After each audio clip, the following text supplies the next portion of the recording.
Welcome to my mommy's podcast. This podcast is sponsored by Juve red light therapy, or also called photobiomodulation. I've been a big fan of red light therapy since researching it years ago, and I've been really grateful for my red light devices the last couple of years as I'm getting older and I want to be really proactive about keeping my skin looking young.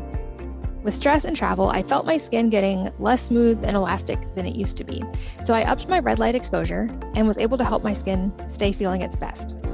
I also noticed really directly the benefits of red light for recovery and sleep, as I have gotten into more intense workouts and sleep can always be a struggle with 6 kids. Most people don't realize that light is such a vital part of the cellular energy equation in the body, and red light therapy is an easy way to get part of this really valuable piece that we need. Since many of us spend so much time indoors, we often don't get enough light. And my favorite 2 hacks are to spend some time outdoors every morning as soon as I wake up, and to use red light throughout the day or at night to make sure I'm getting that full spectrum of light exposure and that my light exposure is optimized. You can learn a whole lot more at their website and find the lights I personally use by going to juve.com/Wellness Mama. And they've built in an exclusive Wellness Mama discount at that link just for you guys. Again, that's joovv.com/Wellness Mama. This podcast is brought to you by Just Thrive, a company that is near and dear to my heart and to my gut. Gut health is really connected to everything, and in today's world, we encounter a lot of things that tend to mess with our gut bacteria, from food to stress and an abundance of environmental toxins. And the gut has been called the second brain, with good reason. We learn more each day about its vital role in all aspects of health, from skin to obviously digestion to energy and even brain health. And Just Thrive Probiotic is the first one I've seen and felt a noticeable difference from almost immediately. They have a patented Bacillus indicus HU36 strain that helps turn your gut into an antioxidant factory, so it's working all the time to benefit you. Since focusing on my gut and making these a regular part of my life, I've definitely seen some big digestive and skin changes. And the Just Thrive Probiotic is vegan, dairy-free, histamine-free, which is a big one for probiotics, non-GMO, and made without soy, sugar, salt, corn, nuts, or gluten. So it's safe for practically everyone. I even sprinkle it on my kids' food, and I bake it into products since it can survive up to 450-degree heat. And this is another important tidbit when it comes to probiotics. You want a probiotic that can survive at temperature, because if it can't, it's likely not going to survive the pretty harsh atmosphere of your stomach. I love all of their products, and I've especially been enjoying lately also their prebiotic drink, which is absolutely delicious. My kids love it too, and is another way to benefit your gut. You can check them out at justthrivehealth.com/Wellness Mama. And if you use the code WellnessMama15, you'll save 15% at checkout. So again, justthrivehealth.com/Wellness Mama and the code WellnessMama15. Hello, and welcome to the Wellness Mama podcast.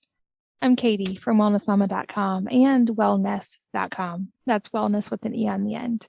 And this episode is all about the 7 steps to heal and prevent common childhood illnesses. I'm here with Dr. Sheila Kilbane, who is a board-certified pediatrician trained in integrative medicine with Dr. Andrew Weil. And I love her approach. She uses conventional and integrative medicine to help identify and pinpoint and then reverse the root causes of children's illnesses. And I have known Sheila for years and seen her work in many, many families, and it's absolutely incredible. And today we're talking about her 7-step process that she uses to significantly improve or completely resolve childhood issues such as colic, reflux, eczema, ear infections, asthma, allergies, digestive issues, etc. And we go deep in this episode about why we're seeing a rise in some of these problems, the common roots they have that might surprise you, how her cumulative inflammation roadmap can help pinpoint and resolve things like eczema and other issues, some gut health important tips, trigger foods, supplements, histamine. We touched on a whole lot of different topics in this really, really informative episode. So if you are a parent and you have a child struggling with any of these chronic issues, there's a lot in this episode. There's also a whole lot in her new book that will give you a roadmap if you are struggling with any of this. And without further ado, let's learn from Dr. Sheila. Dr. Sheila, welcome to the podcast. Thank you. I am excited to be here, Katie. I appreciate you having me on as a guest. Well, I always love talking to you, and I'm glad we get to record this one to share with others because you are such a wealth of knowledge, and I certainly always learn from you every time we talk. I'm super excited about your new book because I think it's going to answer a lot of questions for a lot of parents.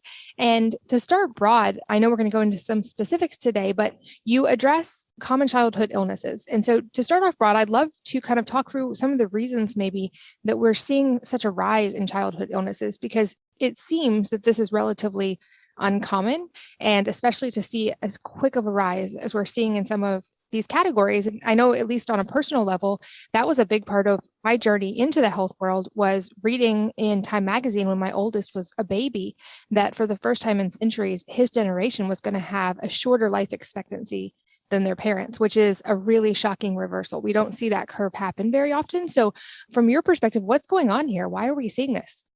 Yeah, I think that the food that we're eating now is so completely different than what we ate even, 30, 40 years ago. And I wouldn't even call it food in many regards. It's, we're eating packaged foods. We are, a child might have, like a toaster pastry for breakfast. They might have chicken nuggets for lunch and then pizza for dinner. And there will not be a green vegetable, a fruit, anything, any real food that's grown from the earth. So we've completely changed what we're eating, and we have a lot more things that we're being exposed to, a lot more toxins, a lot more pesticides, herbicides, and we could talk for 2 hours about this aspect of it, but I think it's what we've done and what we're exposing ourselves to in the water, in the air, and in what we're eating. I think I read in the past week a statistic, hopefully I'm remembering this right, but that for most kids, over 60% of their diet comes from ultra processed foods. Yes. Yeah. And when it comes to fruits and vegetables, it's less than 60% of kids get the number of fruits that they need, and less than 90% get the amount of fruits that they need. It's really extraordinary. And I think it's something around 30% of adults and children get their meals from fast food on a daily basis. Wow. And I know even in schools, they've kind of shifted the guidelines because that number has gotten so low of like, okay, well, now ketchup counts as a vegetable and now French fries count as a vegetable. And I think the sad part there is, because with my background in nutrition as well, realizing, especially with kids, it's not even about the calories. And I think parents, I know I did for a while, got kind of stuck in that's what we're taught in school in the calorie side. And yes, kids have a calorie need because they're growing. But more importantly, from what I've read, it's they have a very specific macronutrient need and they have micronutrient needs. And that's what's missing in this ultra processed diet. So we're trying to grow these humans who are growing so rapidly, but we're not giving them the building blocks to grow.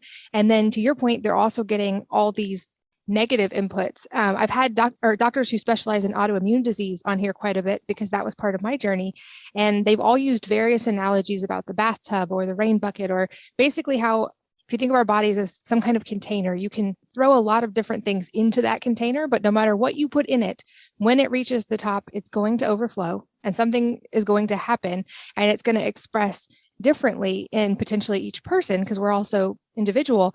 But is that kind of the same thing we're seeing with kids? We've got too many negative inputs. It's not a single source, but we have all these negative inputs.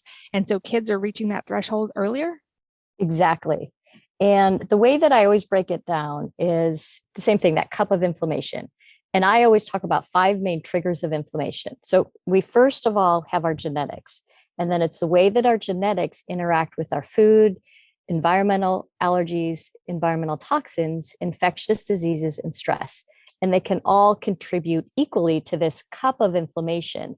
And it's when that cup is overflowing that we get symptoms.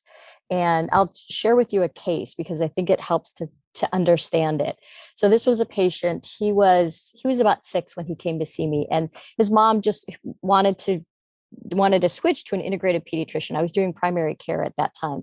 And he was having chronic runny nose. He was a mouth breather. He was wheezing.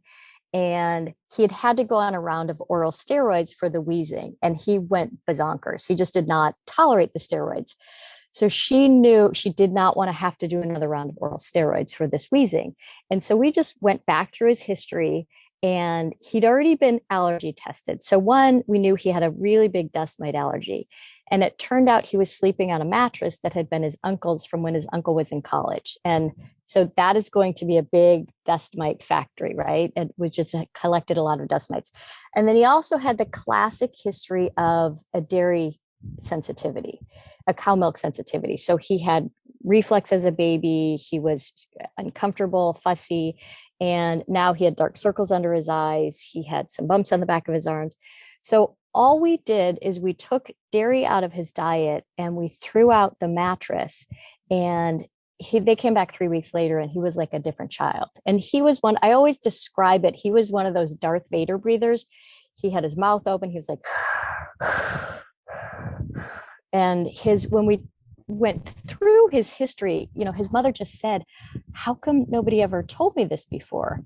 And we don't get medical training. And I know that you've talked about this with many of your guests. We don't, when I trained, in 1998, we did not get any nutrition training. We learned that vitamin C deficiency creates scurvy, but we don't get into any depth about this. So that's where I also educate families about knowing what to expect and from where, how your doctor was trained. And it has been really eye-opening for me, this journey, because I remember it when another patient, the mom came in, it was just a little baby who had eczema and recurrent ear infections. And she was still breastfeeding. He was about 6 months of age around the time, and he was getting recurrent ear infections, so many that I'd had to refer him to get ear tubes. And that was around 9 months of age. And she told me around that 9-month visit, she said, Dr. Kilbane, I took dairy out of my diet and his eczema improved. And I just remember, I said, well, I don't know why, but keep it out of your diet and I'll figure out how we're going to get fat, vitamin D, and calcium into his diet once he turns a year of age. And, if she was going to stop breastfeeding at that age. And so the eczema had improved. It didn't fully go away. And he still had fluid in his ears. Mom was really dragging her feet she didn't want to get the ear tube surgery. And there was an insurance glitch. And so the surgery was canceled. And at his 1-year well child check, he still hadn't had the ear tube surgery, but she had a big plate of eggs the day before, and he had a huge eczema flare. And so we said, okay, we'll keep dairy and eggs out of the diet. And I said, come back in 3 weeks. Let me recheck his ears. And so she came back 3 weeks later, and his eczema has at that point in time fully resolved. And then the fluid in his ears had cleared up. And it's so funny to think about it in retrospect, because now I just know so much more about these things. And that's that cumulative inflammation. And we know that with eczema, about a third of the time, food can be a trigger. And the two big culprits are dairy and eggs. And he went on, he never had to get ear tubes because the fluid cleared up and he did great. So those are just good examples of when we look at all the pieces of the puzzle, we just decrease that systemic inflammation so that the body's immune system is able to work more effectively and efficiently. And we get really good cellular activity. And that's how we want the immune system to be able to work optimally. Does that make sense? It absolutely does. And I love that more holistic view of addressing systemic inflammation, like you said, because long-term that helps the body be able to function so much more optimally. And I had my 5th child, she didn't handle eggs well for a long time. And she would get eczema and just kind of itch in her elbows and the backs of her knees.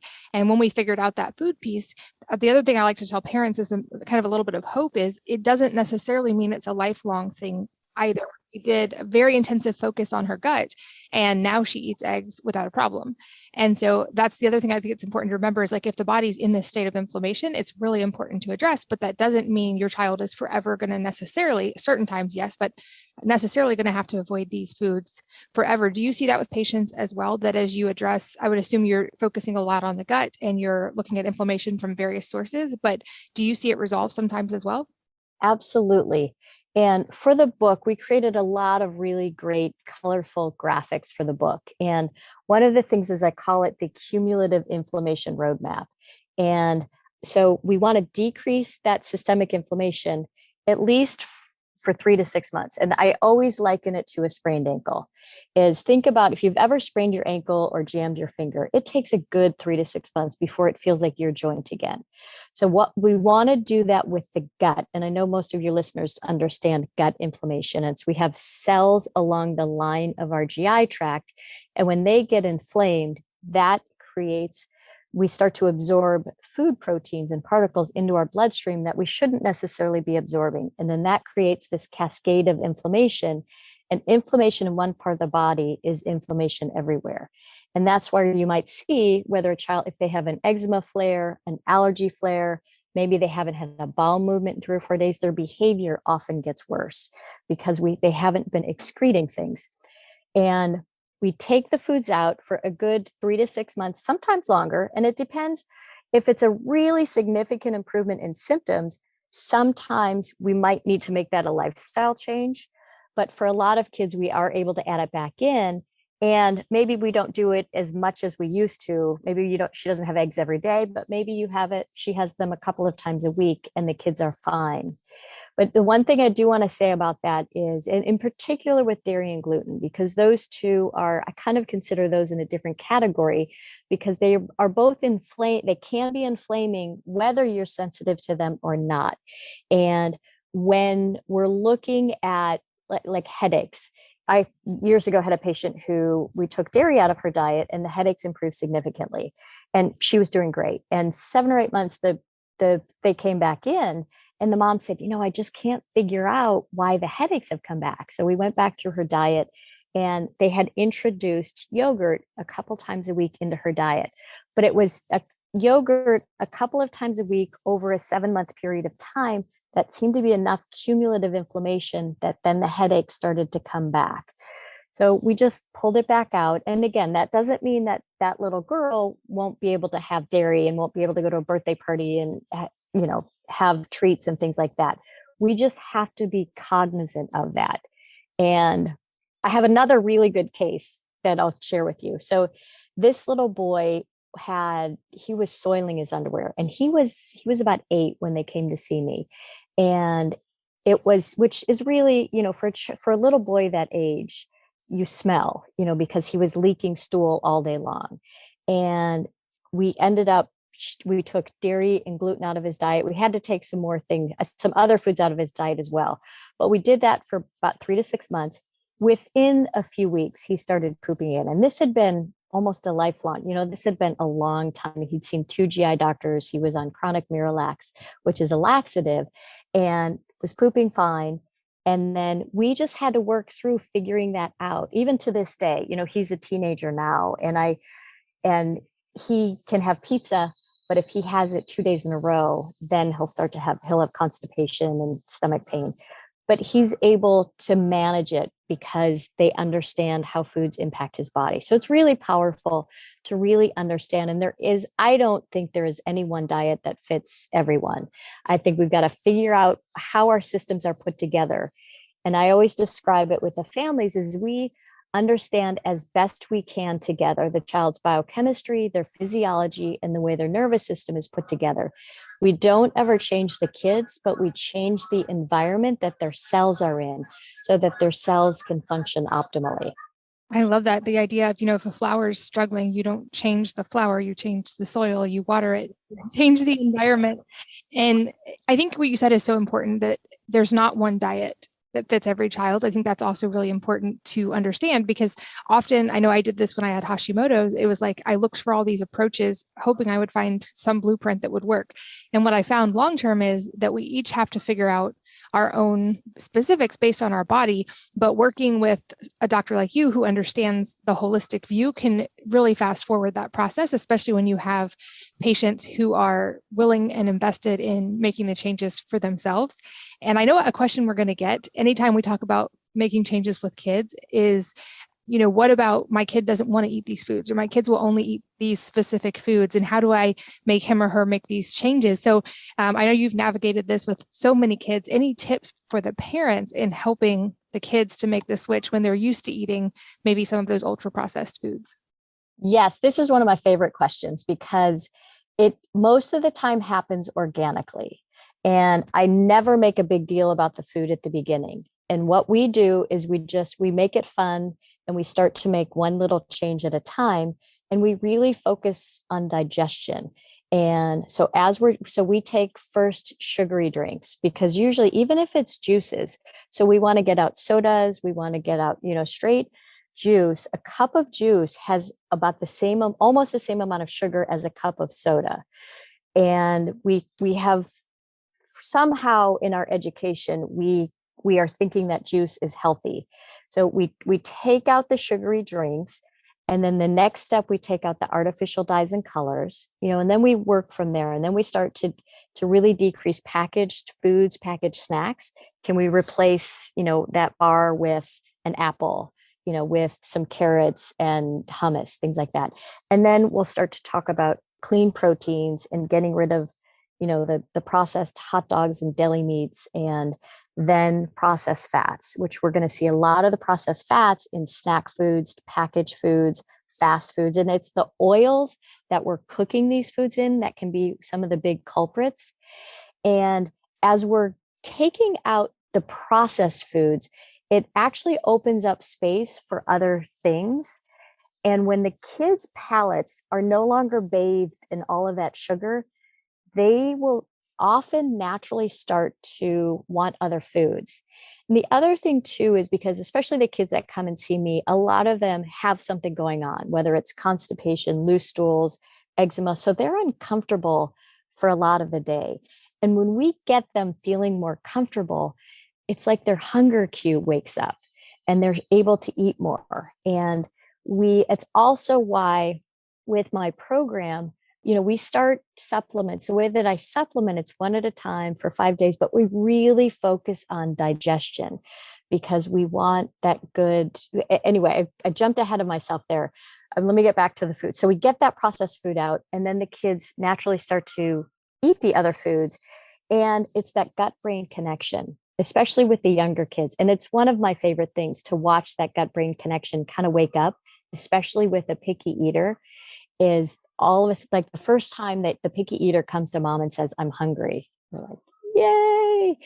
And we also will look at things like zinc because that can impact the palate. And if we have these these mineral, vitamin, these nutrient deficiencies, once we start to give those back to the kids, then that also is going to help them function better on a cellular level, which is also why sometimes I will let supplements do the work while we're getting the kids feeling better so that then they'll start eating more.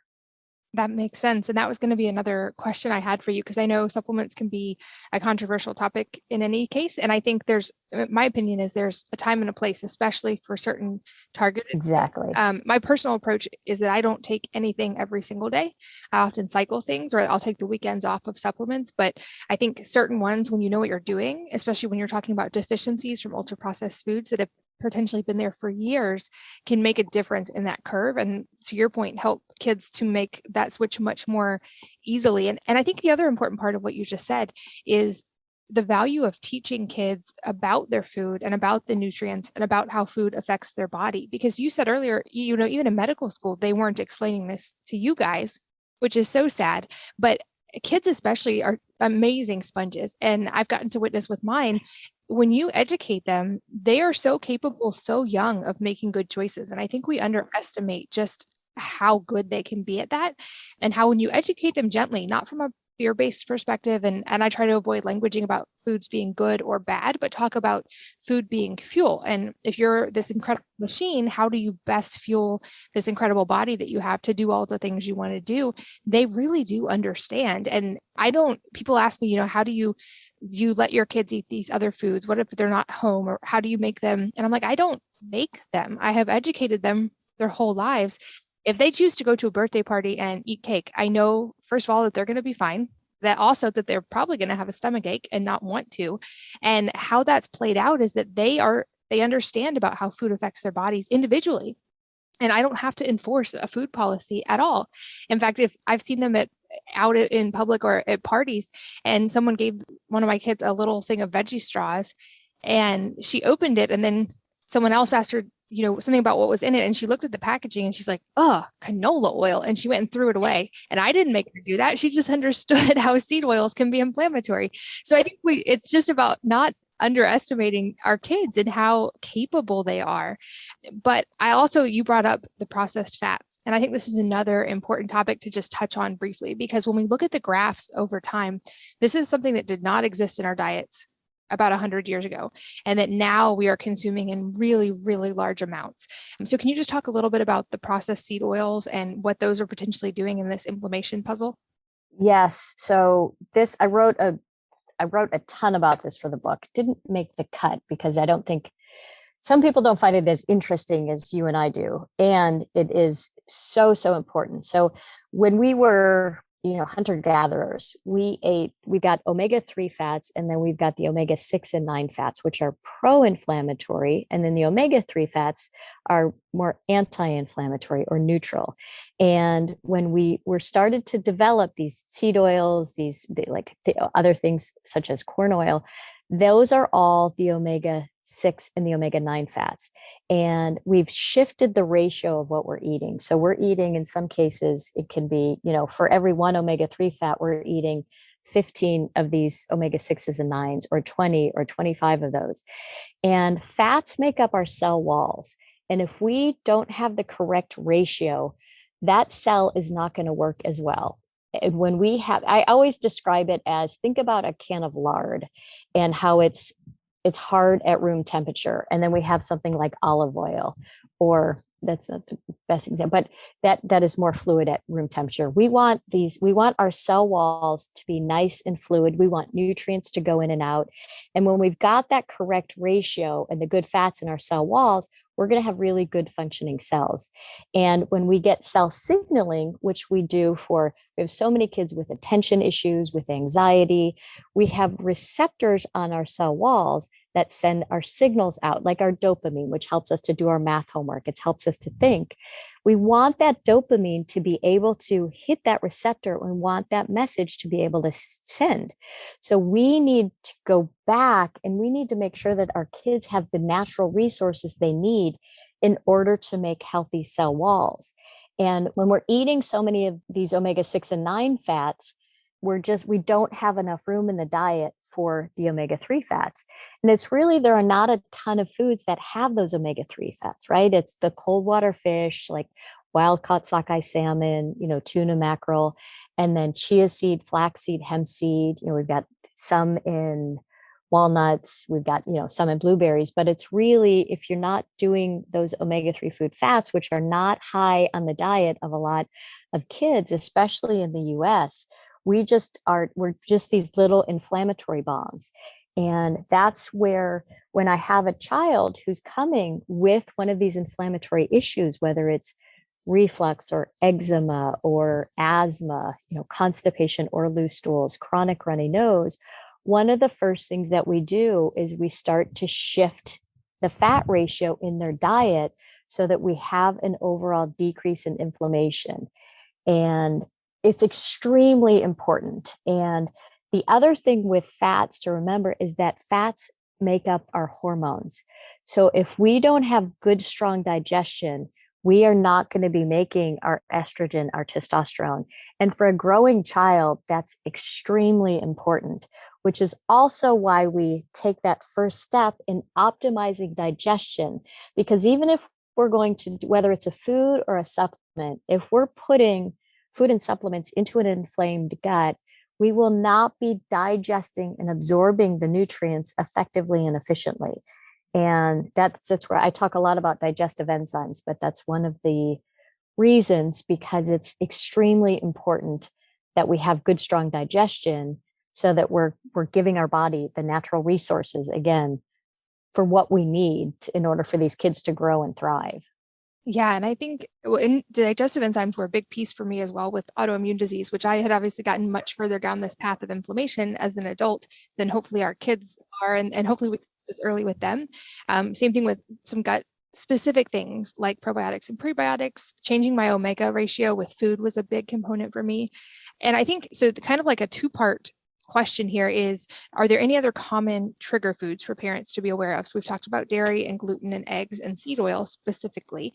And then after you answer that, focusing on the positive, are there kind of like amazing foods that parents can focus on to help their kids reverse those deficiencies and fuel their bodies really effectively? Yes. So with foods, we can break it down in several different ways. And one of the first things I always talk about is that there are 11 foods that cause 90% of our food allergies or food sensitivities. So that's dairy, soy, wheat, corn, eggs, peanuts, tree nuts, fish, shellfish, citrus and sesame. And citrus and sesame are much lower on the list. But if we're having an inflammatory issue and, we think food is a part of it, it can be one of those. It does not mean that those are all unhealthy foods. It just means that those should be on your radar. So if you're paying attention, you can kind of notice, okay, we had ice cream last night and, maybe we had, a whole bunch of cheese and, Sally is constipated the next day, or she's got a big runny nose, or she didn't sleep well. So those paying attention to those. But then we have categories of, I had made a big chart in the book and I called it 5 ways food trigger inflammation. So we can have a food allergy, which is what we classically think of, like peanuts, things like that. And it's a really quick, rapid, very serious issue. We can have a food sensitivity, which is more so what we're talking about here. And that's where just taking the food out and you can see if you notice an improvement. And then if you put the food back in and notice a flare up, we can say, okay, that can be a food sensitivity. And then we have things like a food intolerance, which can be lactose intolerance. And that's where you'll get lactose is the sugar that's in milk. And that's where you get a lot of bloating and gassiness, which most adults, not many people can drink a milkshake or have a glass of milk as an adult and not feel bloated and gassy. And that's, that's that aspect. And then we have something like celiac disease, which is an autoimmune condition to wheat, where your body is creating antibodies to the wheat molecule and it creates inflammation in your gut and in the rest of your body.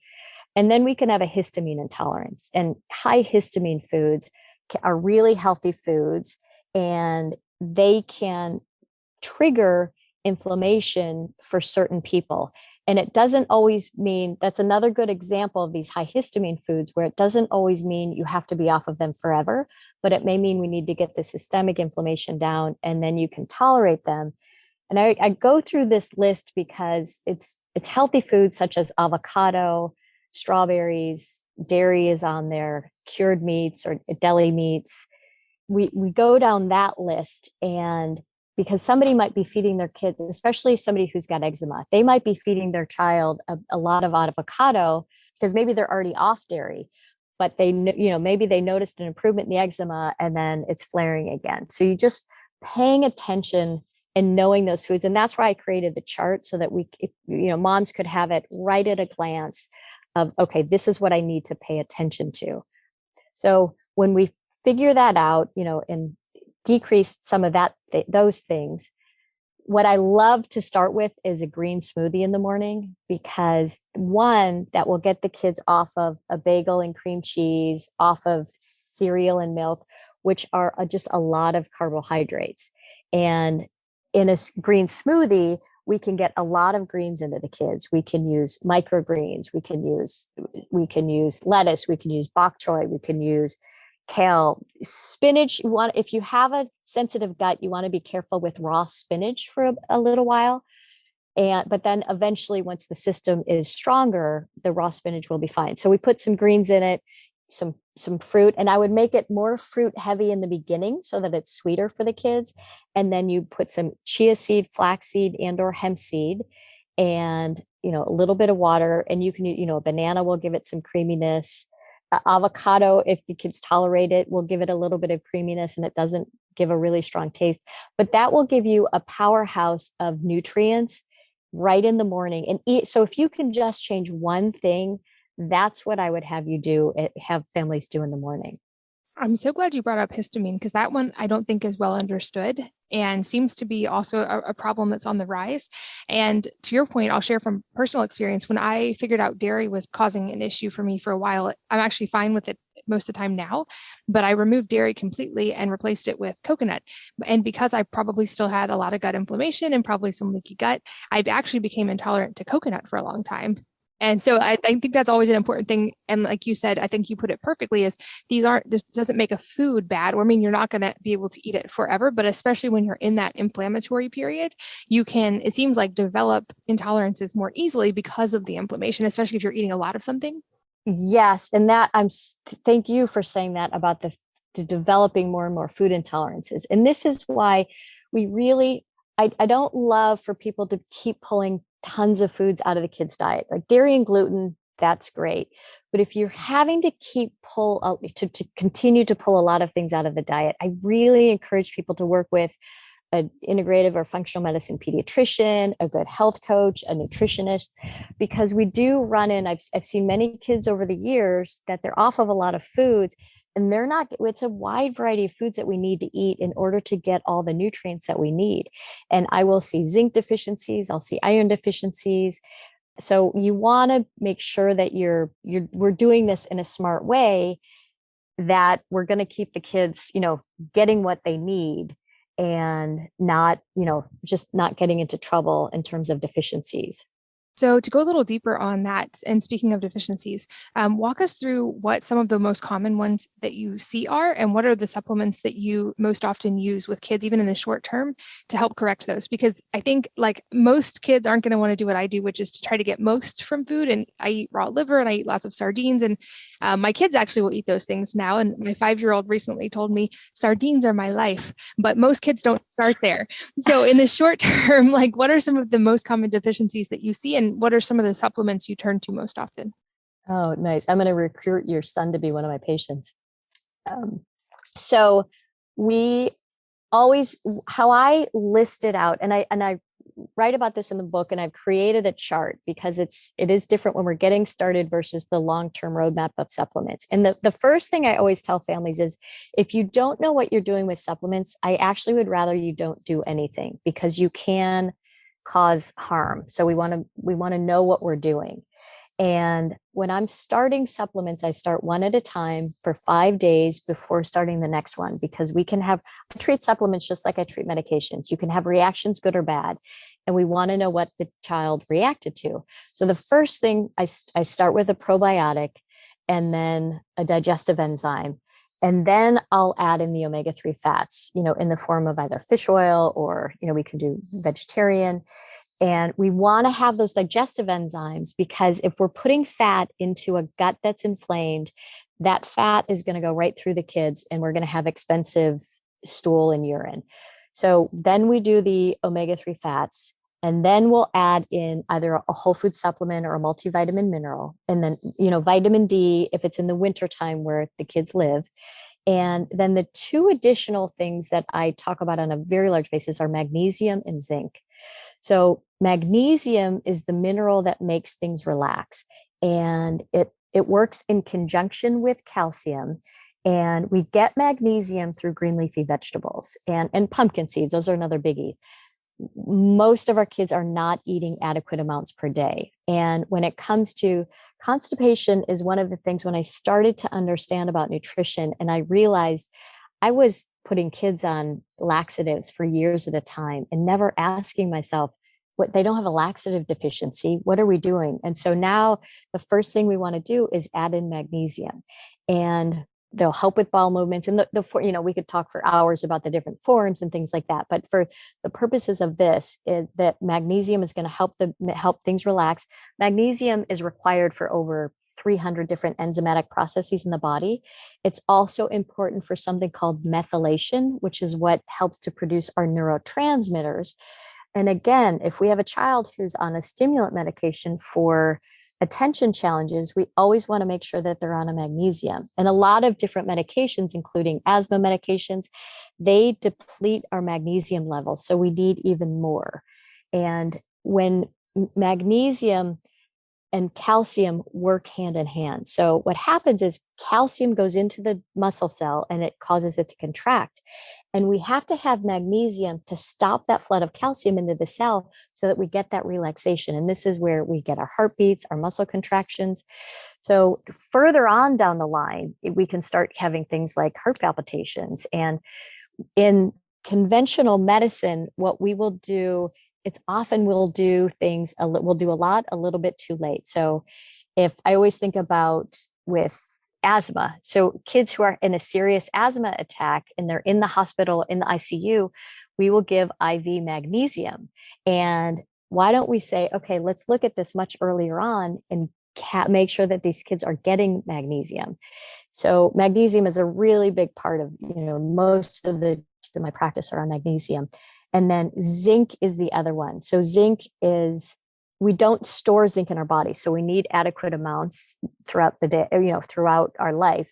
And we get zinc in a lot of like oysters, clams, bone broths, things like that, some vegetables. So if we're not eating those things, we're not getting it. And low zinc can impact our immune system, and it can impact our palate, kids who are really picky eaters, and developmental challenges. So we always want to make sure that our kids are getting adequate amounts of zinc. So that's how I kind of lay it out that way. And once we get the kids repleted and we get really strong digestion, then we're often able to stop a lot of the antibiotics. I also talk about supplements kind of on a 3 to 6 month cycle as well. And then how we look at them seasonally. What you're going to do in winter versus summer is different. I've definitely heard from a lot of parents and from the kids' side as well of magnesium being relatively life-changing, I feel like, for a lot of people, because it doesn't exist, like you said, in our food supply in the amounts it used to, even if you are eating those foods. We know from the data that our soil is depleted of magnesium often. And so even the same foods that for our grandparents had a lot of magnesium might now have a fourth of the magnesium. So it's sad to think, but there are times and places when that supplementation makes a big difference. And I know in my kids, I see a big sleep improvement when their magnesium levels are optimized. And that's a big encouragement for a lot of parents. If kids are having sleep issues, that affects the whole family. So another endorsement for magnesium there. Absolutely. This podcast is sponsored by Juve red light therapy, or also called photobiomodulation. I've been a big fan of red light therapy since researching it years ago, and I've been really grateful for my red light devices the last couple of years as I'm getting older, and I want to be really proactive about keeping my skin looking young. With stress and travel, I felt my skin getting less smooth and elastic than it used to be, so I upped my red light exposure and was able to help my skin stay feeling its best. I also noticed really directly the benefits of red light for recovery and sleep, as I have gotten into more intense workouts, and sleep can always be a struggle with 6 kids. Most people don't realize that light is such a vital part of the cellular energy equation in the body, and red light therapy is an easy way to get part of this really valuable piece that we need. Since many of us spend so much time indoors, we often don't get enough light. And my favorite 2 hacks are to spend some time outdoors every morning as soon as I wake up, and to use red light throughout the day or at night to make sure I'm getting that full spectrum of light exposure and that my light exposure is optimized. You can learn a whole lot more at their website and find the lights I personally use by going to juve.com/Wellness Mama. And they've built in an exclusive Wellness Mama discount at that link just for you guys. Again, that's JOOBV.com/Wellness Mama. This podcast is brought to you by Just Thrive, a company that is near and dear to my heart and to my gut. Gut health is really connected to everything, and in today's world, we encounter a lot of things that tend to mess with our gut bacteria, from food to stress and an abundance of environmental toxins. And the gut has been called the second brain, with good reason. We learn more each day about its vital role in all aspects of health, from skin to obviously digestion to energy and even brain health. And Just Thrive Probiotic is the first one I've seen and felt a noticeable difference from almost immediately. They have a patented Bacillus indicus HU36 strain that helps turn your gut into an antioxidant factory, so it's working all the time to benefit you. Since focusing on my gut and making these a regular part of my life, I've definitely seen some big digestive and skin changes. And the Just Thrive Probiotic is vegan, dairy-free, histamine-free, which is a big one for probiotics, non-GMO, and made without soy, sugar, salt, corn, nuts, or gluten, so it's safe for practically everyone.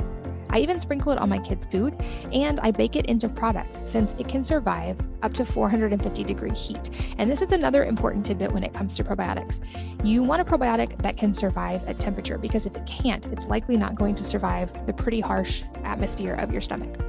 I love all of their products, and I've especially been enjoying lately also their prebiotic drink, which is absolutely delicious. My kids love it too, and is another way to benefit your gut. You can check them out at justthrivehealth.com/Wellness Mama. And if you use the code WellnessMama15, you'll save 15% at checkout. So again, justthrivehealth.com/Wellness Mama and the code WellnessMama15. And a little bit top of mind for me right now. We talked before we started recording, but I got to be at a friend's birth last night and witness that, which is always such a miracle. And it made me think this particular baby is going to have an incredible start because the mom is lives an incredible life and has been so intentional with everything she puts in her body. But it made me think, you mentioned even breastfed babies having eczema or having some of these issues. So there's obviously a connection there with maybe the mom's inflammation level as well. But it makes me wonder, what are some of the ways we can optimize from the very beginning? Maybe it's during pregnancy for the mom or during breastfeeding to hopefully help give kids the most solid start and not run into these problems. Yes. And that's, Katie, where I think you do such a beautiful job also educating moms, is that we want to start, if we can start before moms get pregnant, that is awesome. And don't worry if you're pregnant or if you already have your baby, that's great. We have so many tools now. So if we start and we just start doing all the things that Katie and I have been talking about, where we clean up the diet, we take out the artificial dyes, we start to think about healthy foods, getting enough omega-3 fats. In the third trimester of pregnancy, the baby's brain grows extremely rapidly, and mom needs to have adequate amounts. Otherwise, the baby's going to take mom's omega-3 fats, and then moms will get depleted. So that's one thing we want to make sure of. And then getting, cleaning up what we're putting on our skin, deodorants, beauty products. I know you have your line of products, which are awesome. And so the way that I lay it out is we breathe about 10,000 plus liters of air a day. So we need clean air. We drink, anywhere from 1 to 3 liters of water a day. We want to make sure that we've got clean water. And the water supply isn't going to be tested. When you get your printout of what your city water supply is, they're not testing it for antibiotics and hormones. And we know that we have found these there was a great study done I think it was the mid 90s by the Environmental Working Group, where they took 10 babies and they checked their cord blood. And so this is before a baby has ever stepped foot on the planet. And they tested for about 400 different chemicals. And they found that every single one of them had almost 300 different chemicals in their bloodstream, in the cord blood, including pesticides that had been banned 30 years prior to when the study was done. And they found things like asthma medications, antidepressant medications, hormones.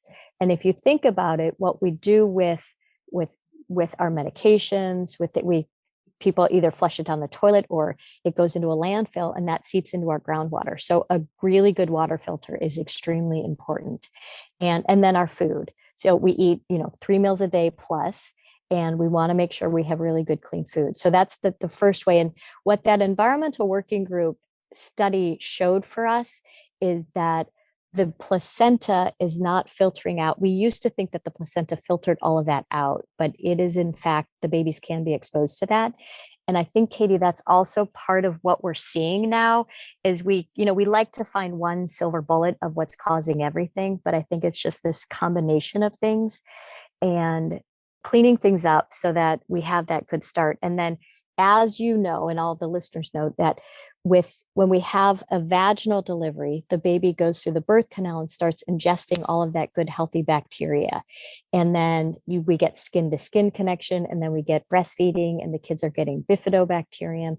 And this is setting the kids up. And what research shows is that we can have 2 kids, one that was a vaginal delivery and breastfed versus one who was a C-section and bottle fed. And they're going to have a different set of gut bacteria. And it doesn't mean that we can't shift and we can't support the baby who's a C-section and bottle fed. And that is totally fine. We're glad we have a healthy baby who's breathing when they were born. And we just take them where we are. And when I was doing primary care, as soon as these C-section babies were born, we were starting probiotics in the baby.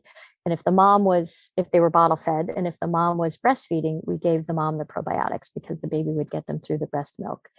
So those are some of the ways that we will start to really improve the outcomes of the babies and give them the absolute best start that we can give them. Yeah, so many good points there. And I know you also lay out so much of this so clearly in the book and have really actionable, clear plans, which I think for moms is so helpful because we're in the trenches of being a mom and so busy. So anytime we can have a roadmap, it really helps with that. And I think for our kids and for ourselves, I've said this before, the best outcomes are when you have a patient or a parent who is invested in taking ownership for their own health or their child's health, working with a practitioner or doctor who understands the holistic approach, and that partnership together seems to be the one that creates the long lasting changes. And I love that you are making that information widely available to all parents. And as we get closer to the end of our time, a couple questions I'd love to ask is, if there are any areas that are commonly misunderstood or misinterpreted about your area of expertise that we haven't already touched on. Yes, I think that the one biggie is what we've been talking about, is that nutrition matters, and that many physicians are not trained in nutrition. So that's where, when we're talking about taking ownership of our health, really, start reading, getting educated about it, and, supporting one another in this. We're expecting we listened to one of Ben Greenfield's podcasts recently, and he talked about how we're changing kids' diets. We're kind of expecting that kids are going to be eating a lot of junk food. Is it like, when did that become the norm? Because we're wanting kids, people will say, I want them to have a normal childhood, things like that. And it's not, that doesn't need to be the norm. So that's the first, because I think a lot of pediatricians are worried, and they don't want kids to be singled out. So that's the first thing. Because I do know a lot of my colleagues in pediatrics, they're shifting their diet for themselves, but they don't necessarily know how to do it with their patients yet. And then the other thing is, we learn medicine in a reductionistic fashion. So we learn about the heart, we learn about the lungs, the gut, and so many kids will have been from doctor to doctor. Is we will go to a dermatologist for the skin, a GI doctor for the gut, ear, nose, and throat doctor for chronic runny nose, an allergist for allergies, but we're not trained really to look at that big picture and to look at the common threads among symptoms. So a child with asthma who's got pretty significant constipation, we're not going to start to see improvements on their asthma until we've got them pooping every day. So the symptoms are related, and it's always, again, it goes back to that cup of inflammation. And the one other thing is that labs don't always tell the entire story. I mean, you can go on Amazon and you can see all of the books that are written of, my labs are all perfect, but I feel terrible. So it's in functional and integrative medicine, we're looking at functional levels of labs. And then we have a few more tools in our toolbox to look at gut health and to really look at the biochemistry, the physiology. What are we doing? What's happening with the microbiome, and to start make those changes. And then I will, of course, link to your book in the show notes. People can find it. I know it's also going to be available everywhere books are sold. But other than your own, I'm curious if there's a book or a number of books that have had a profound impact on your life, and if so, what they are and why. Yes. So I love these questions, Katie. So one of them is The Untethered Soul by Michael Singer. And he talks about that voice in our head that we are constantly narrating life through. And he talks about meditation, and he started to get into meditation when he was a young person and just did it. That was the primary focus of his day. And he, ended up creating this big multi-million-dollar, billion-dollar company. And it really helped me to keep in the moment. And if you think about the amount of time we spend thinking about either what other people are thinking, or what worrying about what's going to happen in the future, or what happened in the past, it's just the way that he writes it. And it's a small book. He wrote that book, and then The Surrender Experiment. And if anybody wanted to read anything because I think that's what we're all, at least for me, it's that internal peace is the biggest thing. And that makes the most difference, is when we're comfortable and, just not worrying about things.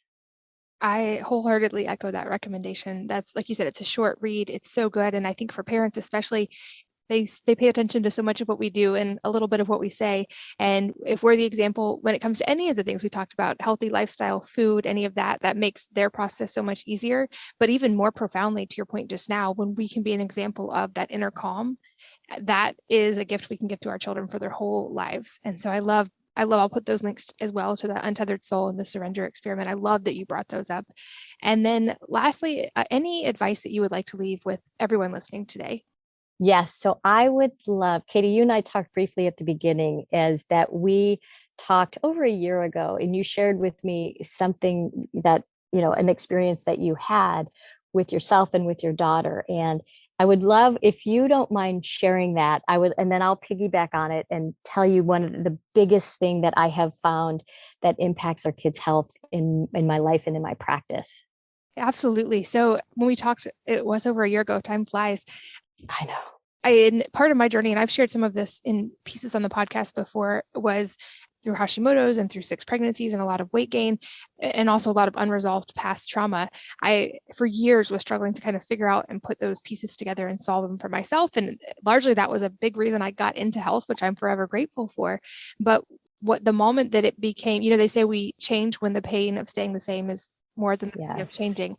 And I vividly remember looking in the mirror and all those scripts running in my head, those voices like we talked about with the untethered soul and the self-judgment. And that was common. I was used to that. But then for the first time, I saw my daughter, who was almost 12 at the time, see me look at myself in the mirror. And I saw it register on her face, the look that I was giving myself.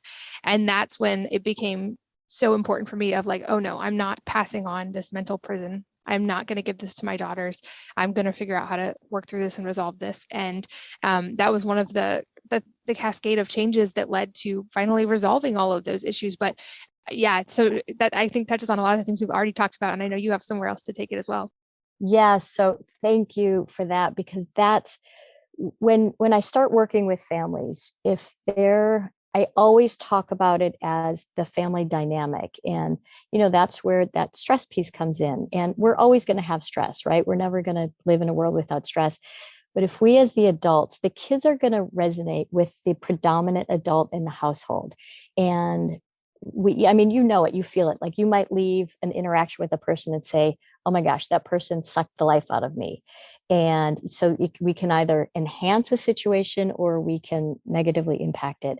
And what we bring to the table is so important. And one of my good friends, Kristen Oliver, she is an author as well. She wrote a book called The Connected Parent. And one of her quotes is, kids feel what we feel, not what we say. And Kitty, that is the best example. And so I really encourage families, like I will help. My mission in life is to help get the kids out of crisis mode and healthy, so that we as the parents can do what we need to get our inner selves clear and straight. And that is what the kids are going to resonate with. And I have had parents will come into my office, and if I feel the tension, like sometimes the tension is so thick between the parents that you could cut it with a knife, and it gives me a stomach ache. And, if the kids are coming to me because of a stomach ache, I will just say to the parents, you know what, if you're willing to go to counseling, then call me back and then we'll get started. Because we sometimes will take our kids from doctor to doctor or therapist to therapist. And it's really, we want to take a look at ourselves first. And then that's where we start to really see that magic happen. I think that's the perfect place to wrap up, and so important, probably potentially, like you said, more important than anything else that we've talked about. It's that overused metaphor of putting on your own oxygen first, but we can't give what we don't have. And I think moms especially are at risk for depleting ourselves in the name of taking care of everyone else. And that was certainly another lesson I had to learn the hard way.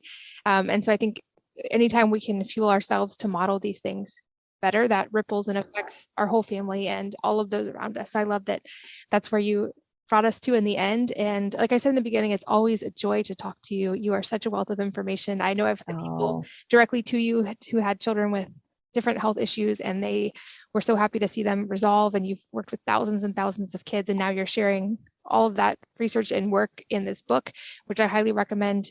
But thank you for being here and sharing so much today, and for all the families that you help. Oh, thank you, Katie. I appreciate it. And I love chatting with you as well. Thanks so much for having me. And thanks as always to you guys for listening and sharing your most valuable resources, your time and energy and attention with us today. We're both so grateful that you did. And I hope that you will join me again on the next episode of the Wellness Mama podcast. If you're enjoying these interviews, would you please take 2 minutes to leave a rating or review on iTunes for me? Doing this helps more people to find the podcast, which means even more moms and families can benefit from the information. I really appreciate your time, and thanks as always for listening.